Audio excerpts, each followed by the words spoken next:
So my name's Jordan Haas. I'm the mechanical engineering manager here at StarFish. We're currently hiring for a senior mechanical engineer on the team.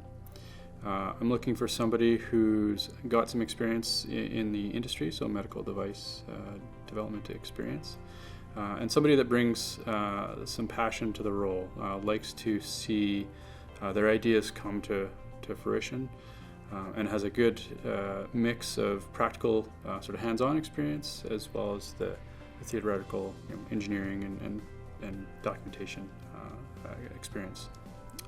I would say I manage to the person, depending on the person's needs. It can be, I can be available, a few times throughout the day to provide to guidance, or it can be very light touch, depending on the person's requirements for any given project work. It really does depend on the person, and I don't think one